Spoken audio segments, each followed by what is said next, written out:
There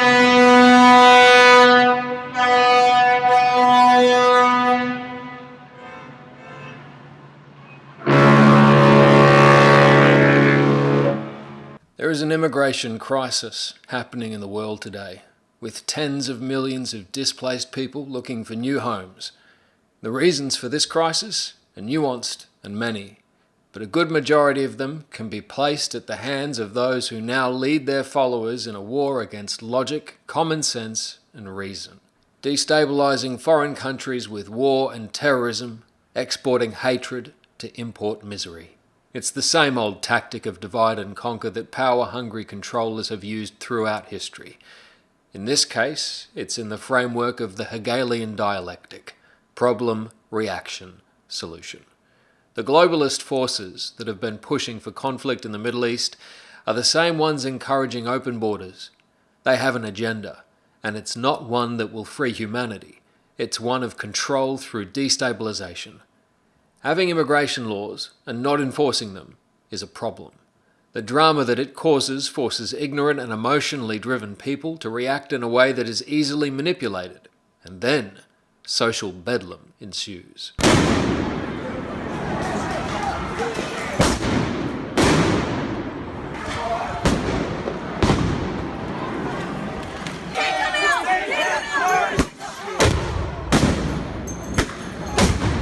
The left is so ensconced in the scapegoat mindset and Trump derangement syndrome that it's impossible for them to see that they are being used to foment a culture war that has absolutely no benefit for America.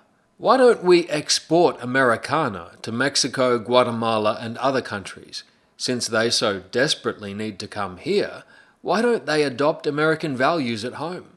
Why, as someone who waited in line and followed the law, should I be okay with countless millions who have flaunted it?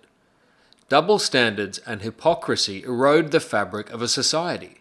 They cheapen its value, creating safe harbours for corruption and authoritarianism. Let's relate a country to a house for a moment. If you have a house, do you control who enters your house? I wonder how many Samantha Bee and John Oliver fans keep their front door wide open while they're sitting on their couch in their onesies watching their idols participate in cultural war games, weaponizing the minds of their viewers against anyone from a different political persuasion. Do they leave a sign by the front door offering free rein of the refrigerator and pantry? "Sure, mister, come on in, there's a spare bed in my daughter's room." None of them do. The really virtuous ones have illegal workers as maids and gardeners, as this makes them feel really great about themselves. But not because they're helping someone in need, rather it makes them feel big being in a position of authority and superiority. Actually, I think I'm onto something with this analogy. If you cleaned up your own damn houses and gardens, you wouldn't need a maid or a gardener, and you wouldn't have time to sit around and bitch all the time. If Mexico, Guatemala, El Salvador, and a host of other countries that have internal corruption and unrelenting violence and crime cleaned up their own houses, their people wouldn't be fleeing.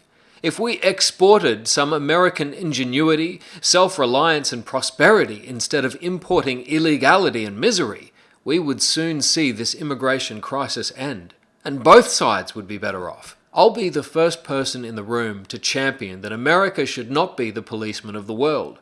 I also don't think Americans should be the world's nanny. What we need are clear laws, not threats to government officials, who aren't some sort of army of evil, racist immigrant haters. They are, for the most part, people with families, hopes and dreams, good days and bad, just like you and I.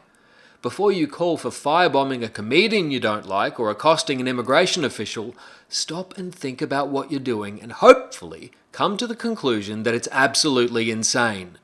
Before you criticize anyone against open borders, open up your own house to the general public for a week. I'll help you advertise on Craigslist. No exceptions, everyone's welcome. While you're at it, no guns allowed either. Let's see how long you hold on to your open border mentality and your life.